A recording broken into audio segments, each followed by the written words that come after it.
Hello, my name is Reverend Nancy Wilson, and I'm the proud moderator of Metropolitan Community Churches worldwide.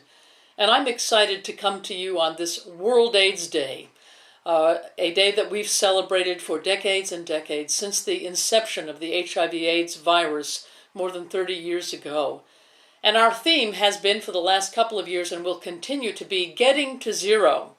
Zero HIV/AIDS infections, zero discrimination, and zero AIDS-related deaths.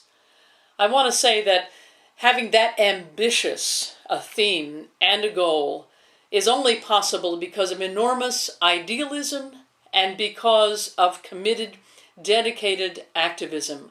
I'm proud that MCC continues to be and identify as the church with AIDS. Every Metropolitan Community Church is open to and invites and includes people who have the HIV/AIDS virus, and we all celebrate the witness and the courage of people with HIV/AIDS in our midst, among our clergy, among our lay leaders, among our rank and file members all around the world. At the same time, we know that HIV has changed enormously in all these decades and affects especially women and people of color and children around the world.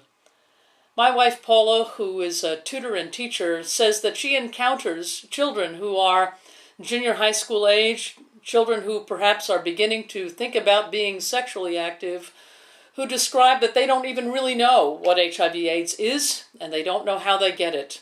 If we're going to have true prevention of HIV/AIDS and no new infections, we have to do a much better job in all of our communities and make HIV prevention a priority. This means that we as citizens of whatever country that we belong to, that we need to petition our governments and make sure that there are policies that ensure excellent HIV/AIDS prevention as a part of our health policy in our nations.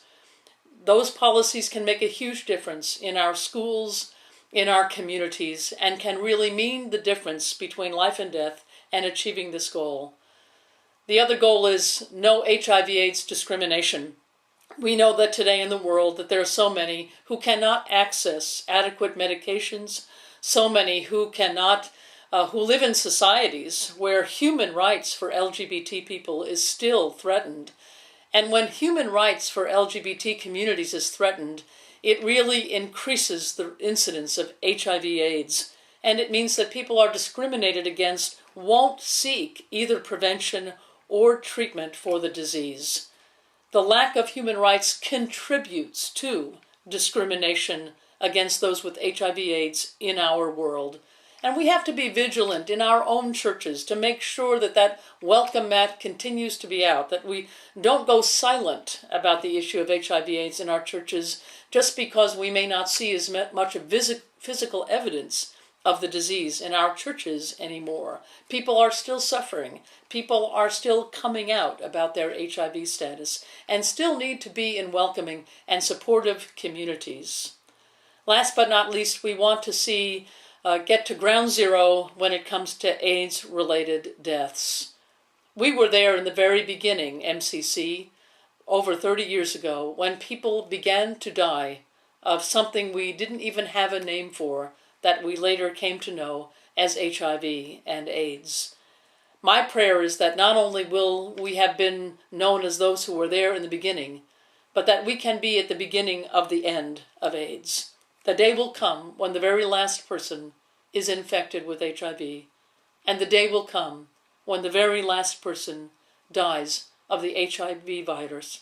And I pray that many of us live to see that day, and we will live to see it because of our idealism, because of our faith, because of our prayers, our activism, and our commitment to continue to be the church with AIDS and the church after AIDS. God bless you.